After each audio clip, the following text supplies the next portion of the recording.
अल्हम्दुलिल्लाहि रब्बिल आलमीन वस्सलातु वस्सलामु अला सय्यिदिल मुरसलीन अम्मा बाद फ़अऊज़ु बिल्लाहि मिनश शैतानिर रजीम बिस्मिल्लाहिर रहमानिर रहीम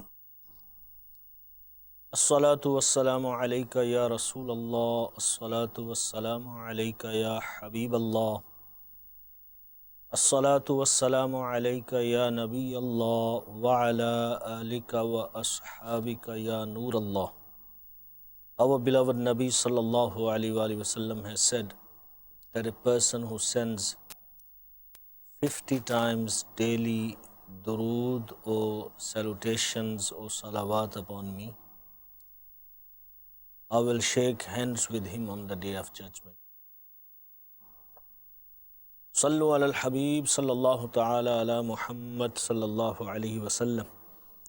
Salatam wa salaman alayka ya Sayyidi ya Rasulallah wa ala alika wa ashabika ya Habiballah.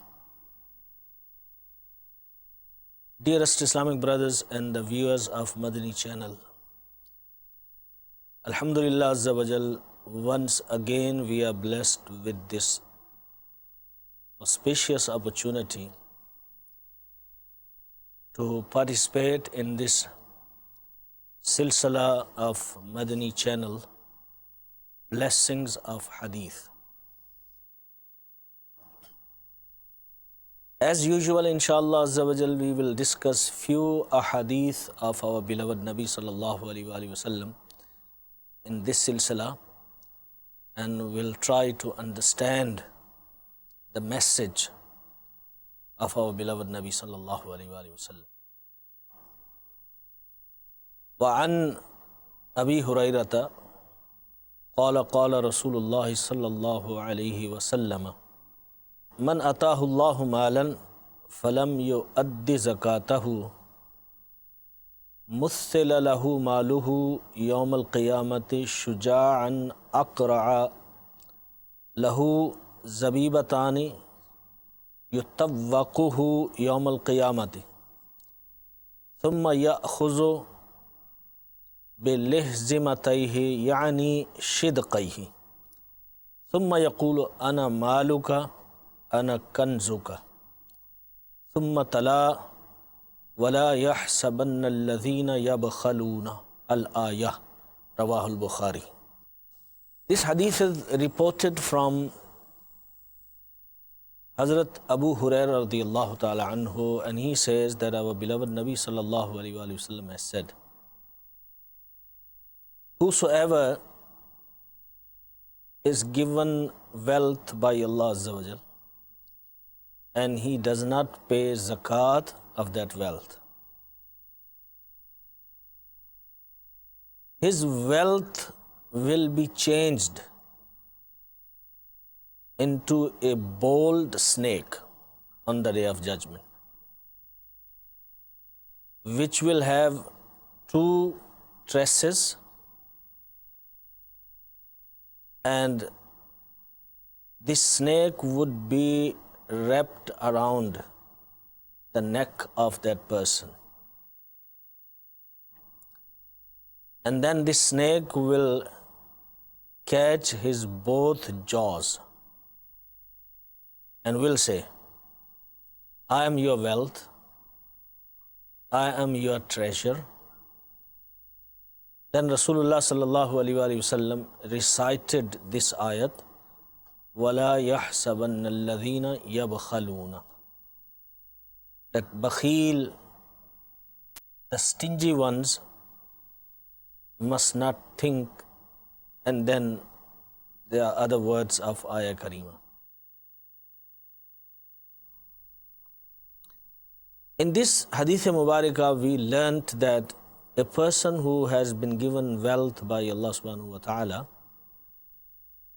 and he does not pay zakat, then that wealth, that mal, is changed into the form of a bold snake. What is so special about this bold snake? Ulama Ikram have said that when a thin poisonous snake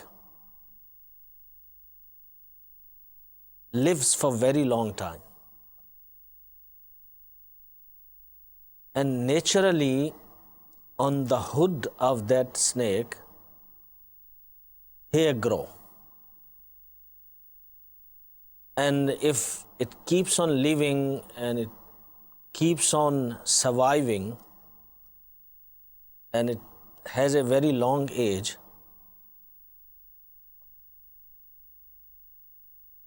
its poison also keeps on increasing. And then because of the poison, the heat and the dryness is caused in the body of that snake, and then hair fall away. First they grow, and then as the poison increases, and then they fall away. So that is called ganja samp in Urdu. And it's called shuja'an akra. And this is the worst categories of snakes. Very dangerous, very poisonous. And it develops two marks on top of the eye, on top of both the eyes. And its poison is so much that if it blows on the grass burns away, meaning it dies off. So Rasulullah sallallahu alaihi wasallam says in this hadith mubarakah that the one who doesn't pay zakat, his wealth will be changed into that type of dangerous snake. And it would sit on top of that person whose wealth it was, and will circle around the neck, wrapped around the neck like a garland, and will punish that person. So this is actually very alarming, very serious. There are many Muslims that Allah subhanahu wa ta'ala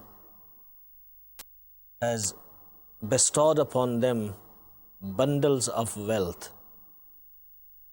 and they are heedless and they are unaware of this responsibility, and they don't know the danger that they are going to face after death. They're too busy in enjoying the riches, the comforts, the luxuries because of that wealth, because of that money in this dunya. There are different situations. Many punishments start from the grave, and then certain punishments will take place on the day of judgment. Sometimes a bakhil, a stingy person who doesn't pay zakat,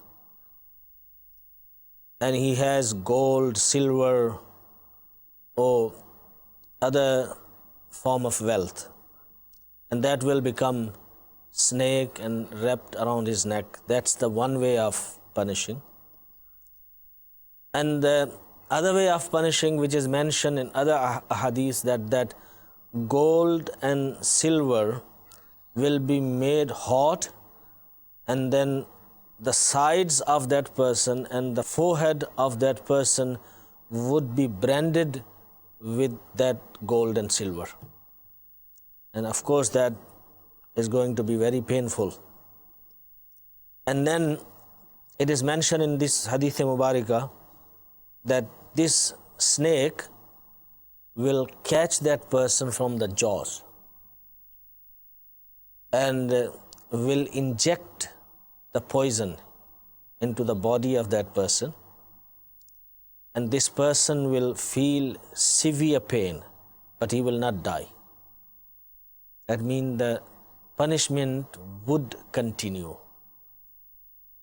So dearest Islamic brothers and the viewers of Madani channel, after hearing this hadith mubarakah, I think everybody should make up their mind and make firm intention that we will do proper calculation of our wealth and pay our due zakat, inshallah azza wa jal. An Jarir ibn Abdullah qala Rasulullah sallallahu alayhi wa sallam, إذا أتاكم المصدق فليصدر عنكم وهو عنكم راض. Rawahu Muslim. This hadith is reported from Hazrat Jarir bin Abdullah. He says that Rasulullah sallallahu alaihi wasallam has said,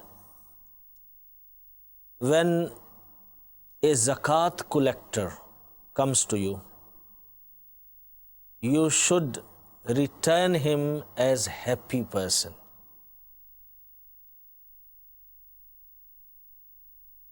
See, mal is two types, zahari and batani,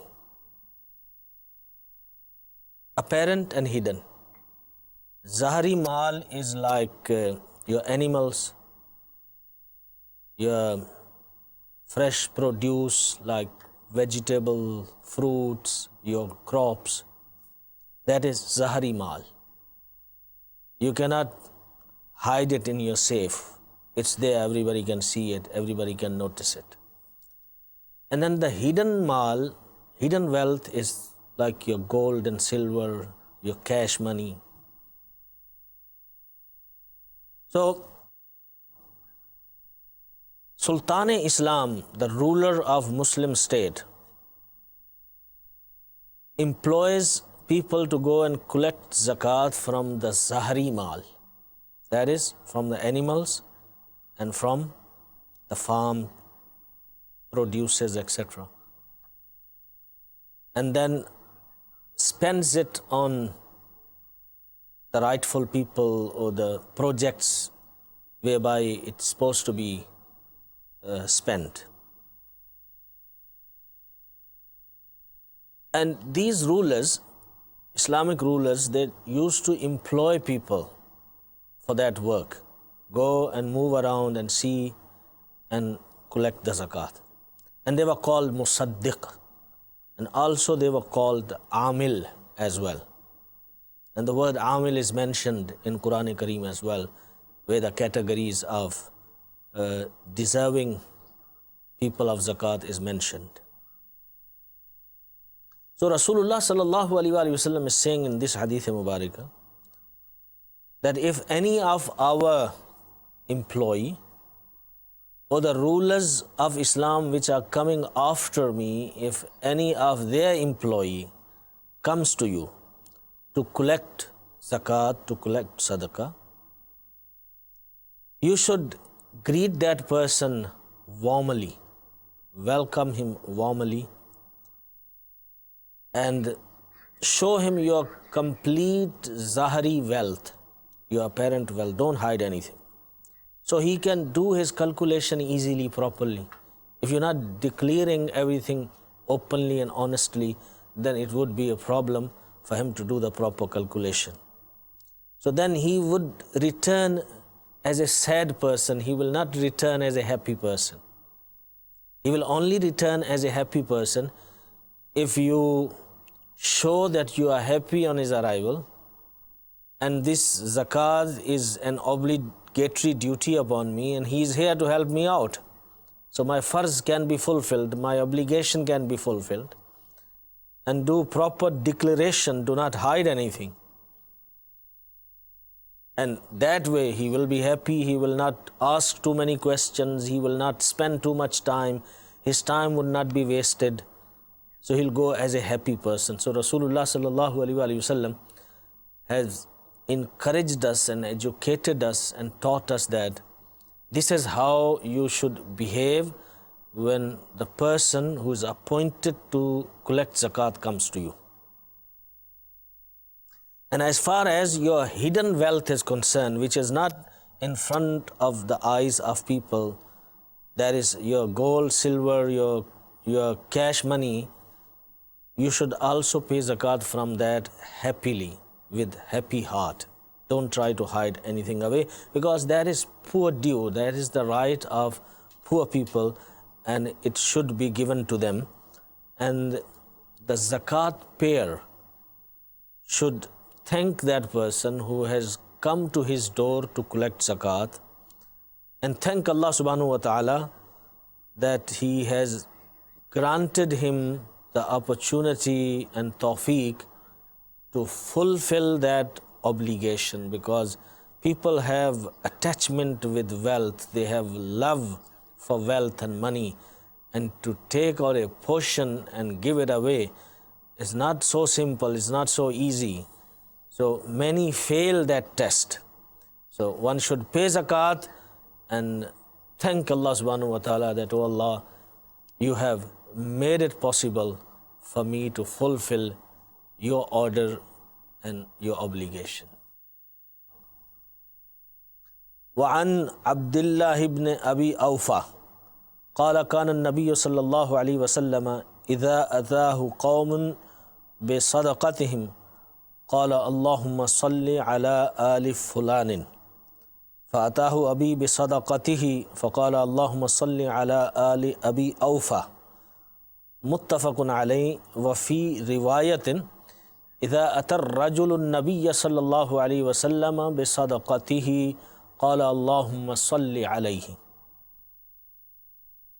Hazrat Abdullah radiallahu ta'ala anhu reports that when someone used to bring his sadaqah, mean his zakat, in the court of beloved Nabi sallallahu alaihi wasallam, or any nation used to bring their zakat in the court of beloved Nabi sallallahu alaihi wasallam, and Rasulullah sallallahu alaihi wasallam used to make dua that, O Allah, send your blessings upon so and so and upon their children. He says, my father brought his sadaqah, his charity, and Rasulullah sallallahu alaihi wasallam made dua, O Allah, send your blessings upon the children of Abi Awfa. This hadith is in Bukhari and in Muslim. And in another narration it is mentioned that when any person brought his sadaqah to Rasulullah sallallahu alaihi wasallam, Rasulullah sallallahu alaihi wasallam would say, Allahumma salli alayhi, O Allah, send your blessings upon him. Abdullah bin Abi Awfa, both father and son are Sahabi, alhamdulillah. And this Abdullah is the last Sahabi who lived in Kufa.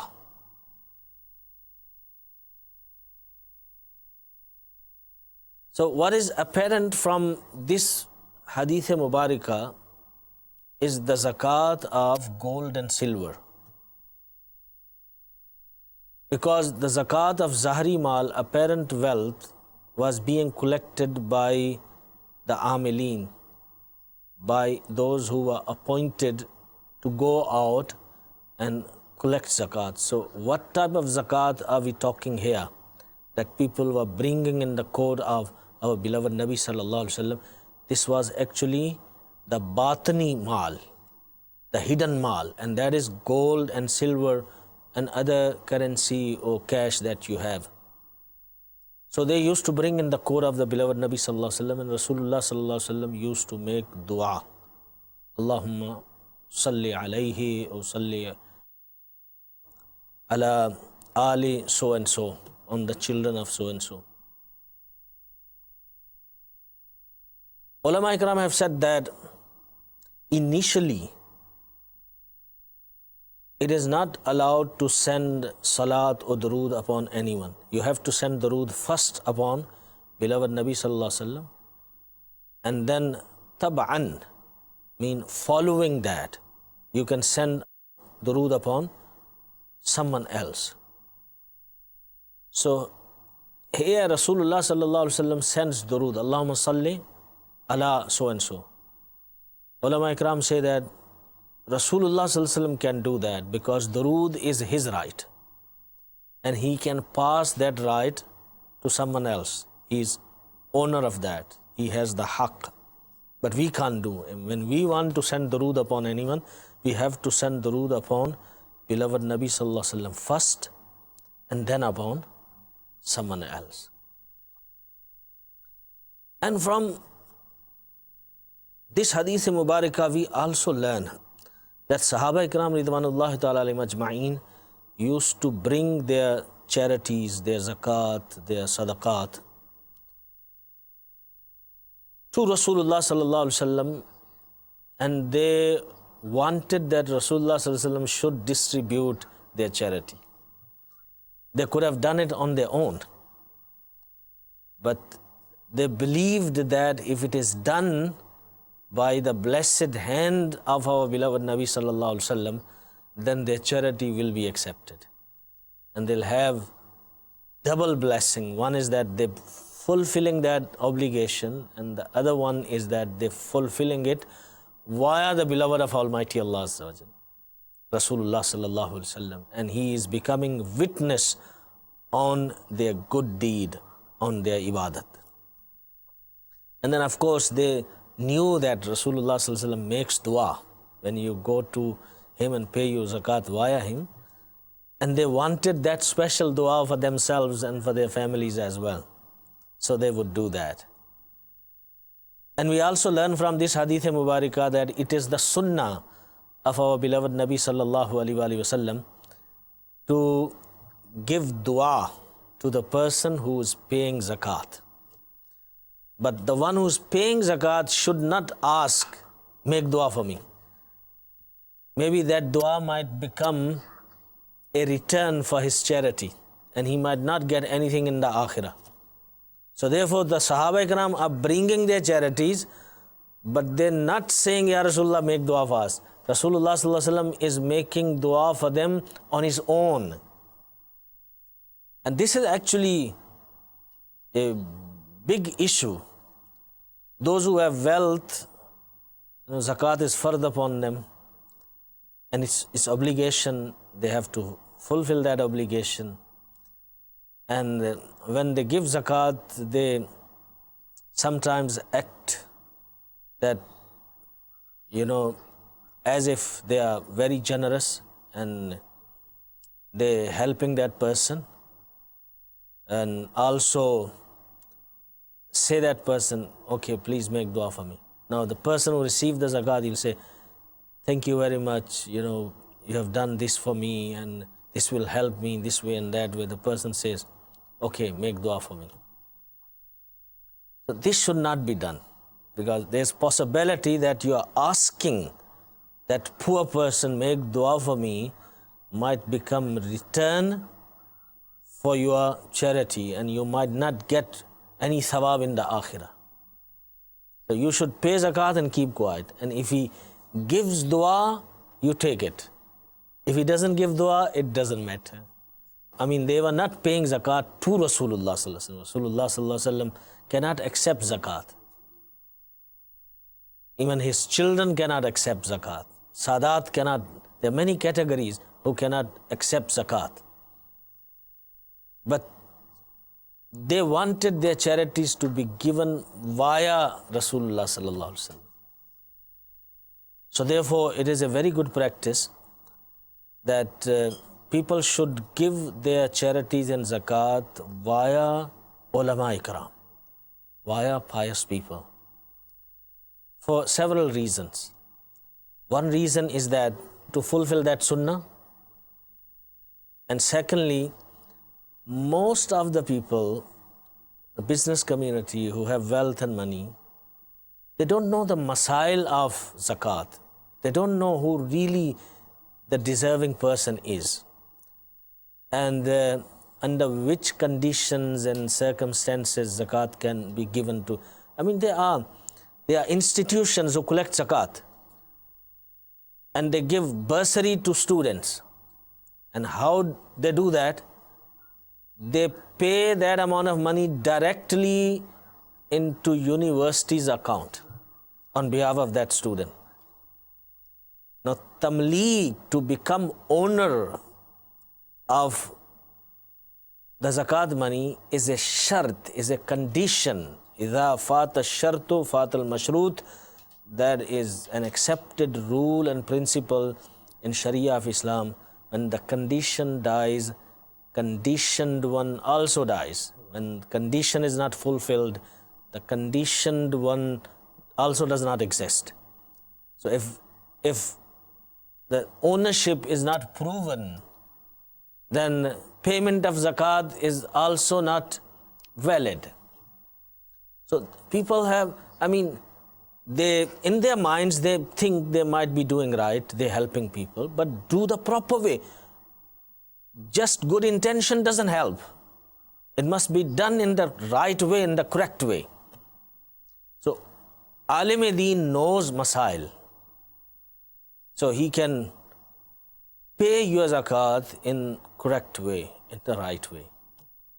So we learn from this hadith mubarakah that this practice can also be exercised, and authentic, knowledgeable Ahle Fatwa ulama should be requested for this type of service, that Huzur, we are unable to pay, we don't know, so we want you to pay on our behalf. وعن عدي بن عميرة قال قال رسول الله صلى الله عليه وسلم من استعملناه منكم على عمل فكتمنا مخيطا فما فوقه كان غلولا يأتي به يوم القيامة رواه مسلم.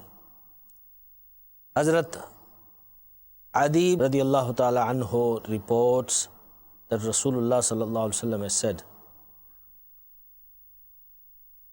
that whoever from us is appointed to be amil, mean to go out and collect zakat, who is employed for that work, and if anyone hides a needle away, or more than that or less than that, there is dishonesty, and on the day of judgment he has to bring that, he has to pay that. So this hadith mubarakah tells us that khayanat, dishonesty, whether it is small or big, there is punishment for that on the day of judgment. And this would be a cause of embarrassment and humiliation. And especially if one does dishonesty in zakat. Because zakat is ibadat, so he is being dishonest in the ibadat of Almighty Allah Azza wa Jal. And then he is violating the haqq and the right of poor, faqir, maskeen, destitute. And Allah subhanahu wa ta'ala says in Quran Kareem, وَمَن يَغْلُلْ يَأْتِ بِمَا غَلَّ يَوْمَ الْقِيَامَةِ. The one who hides something away because of dishonesty, on the day of judgment he has to bring that hidden item. He has to bring and show that this is what I have stolen.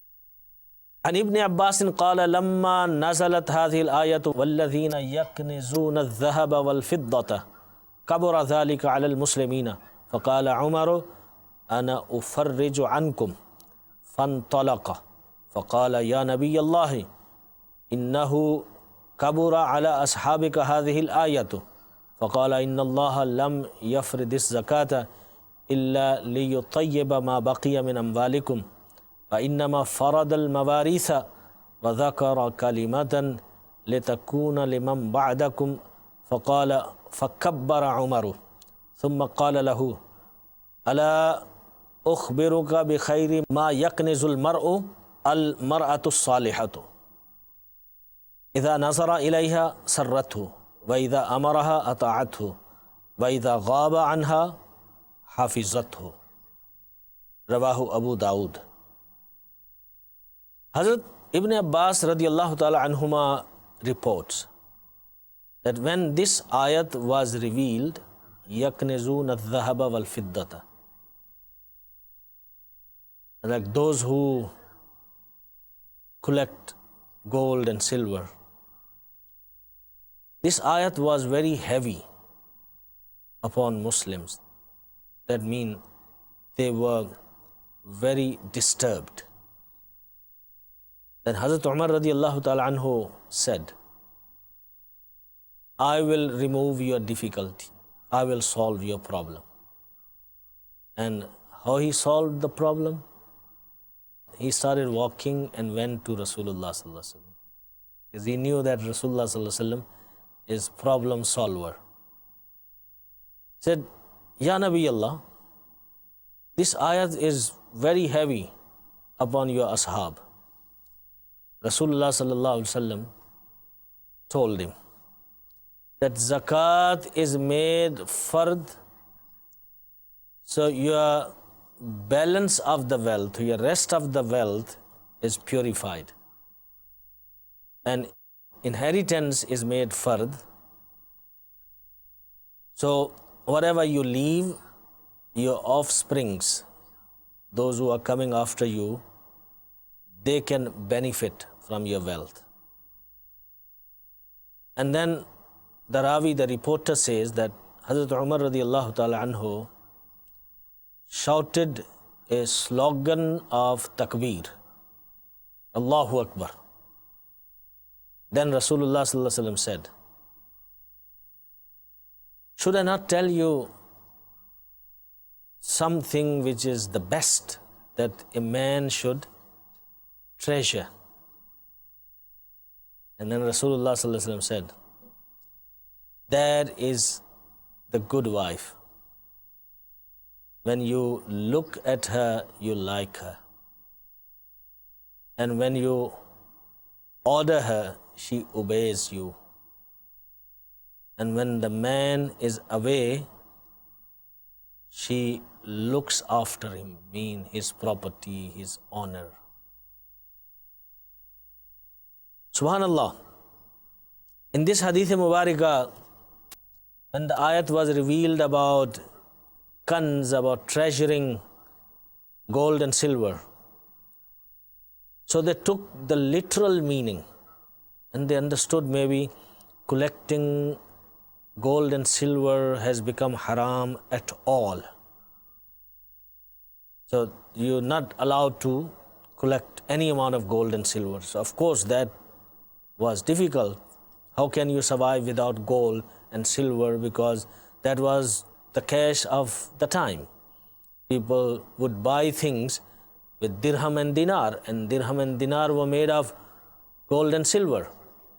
So therefore, they took this ayah karima heavily because of not understanding the deeper meaning of that. And of course, this could not have been the meaning.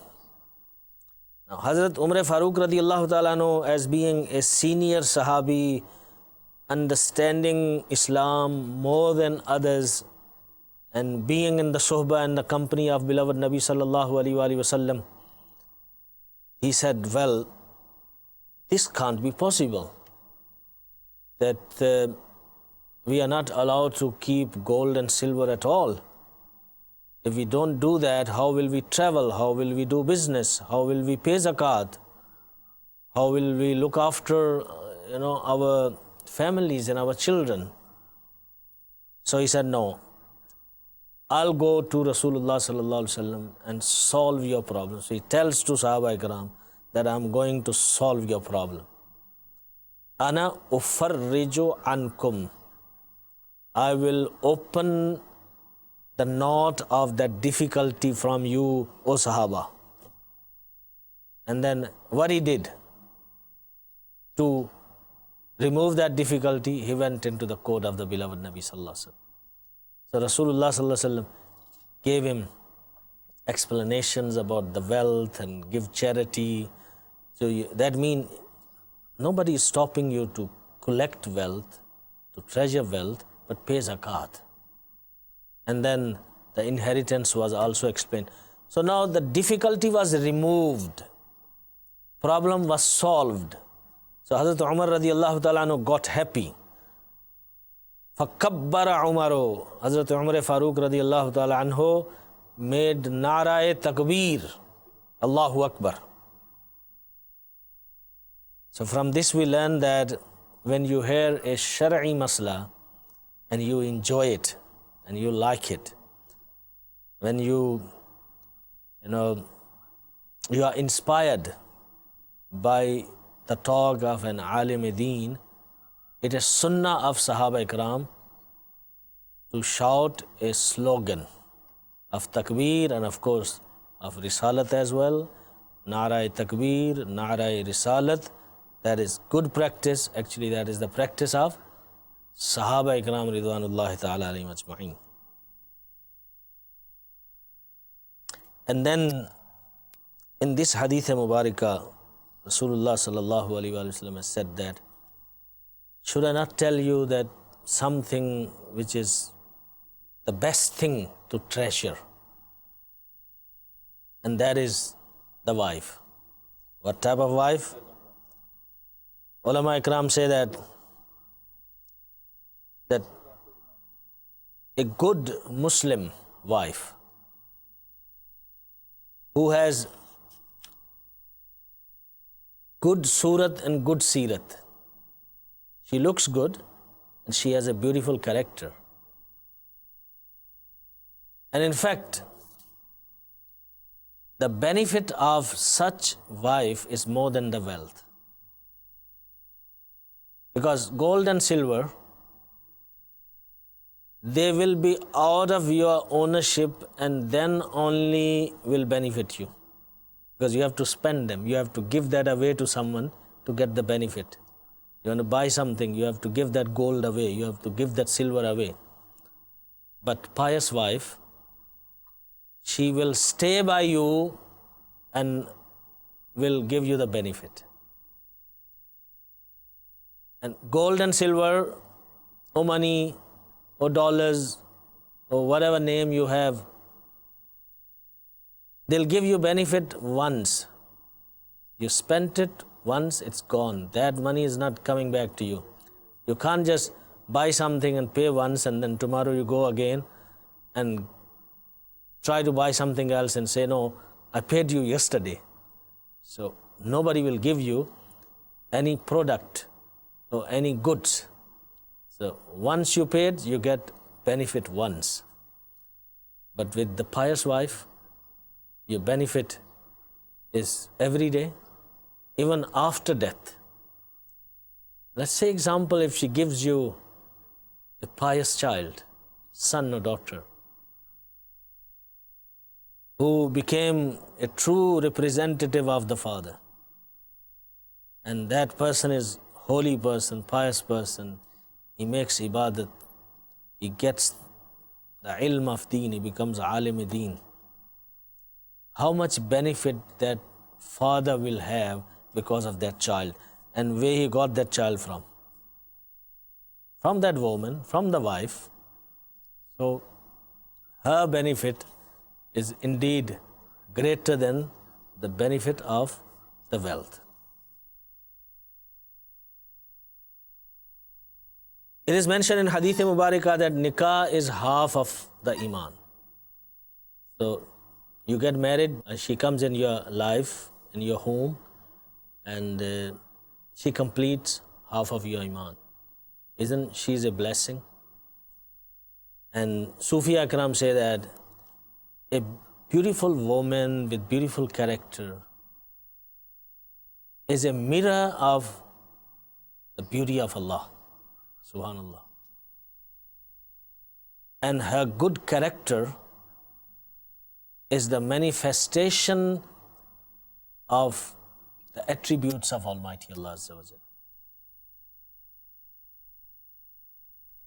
How wonderfully our beloved Nabi sallallahu alaihi wasallam has said, and he has expressed the characteristics of pious, beautiful, successful wife in 2 words.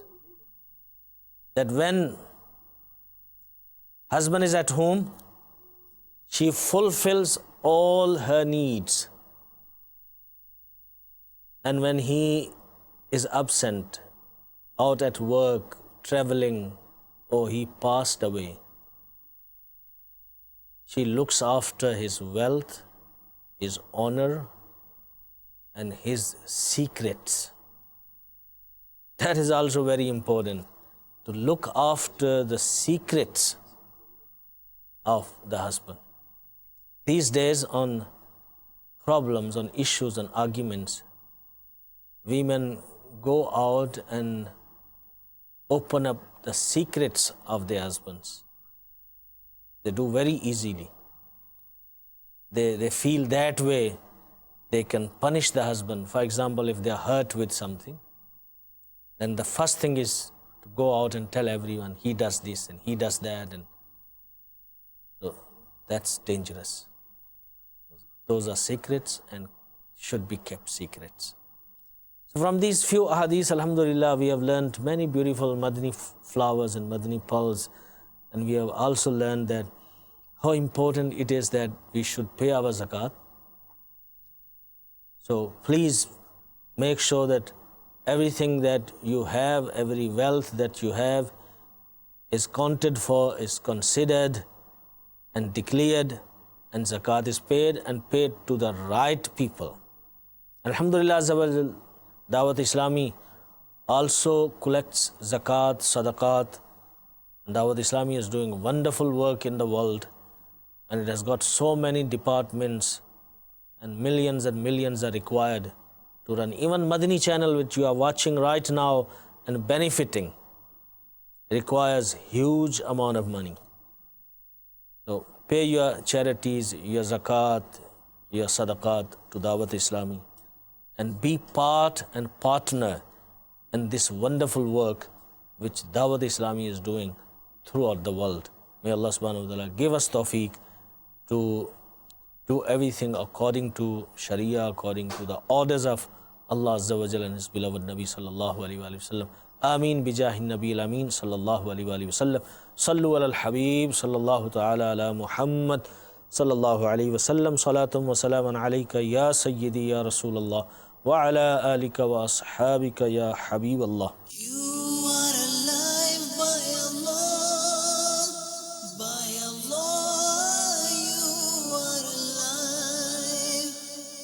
Oh, you who's hidden away from my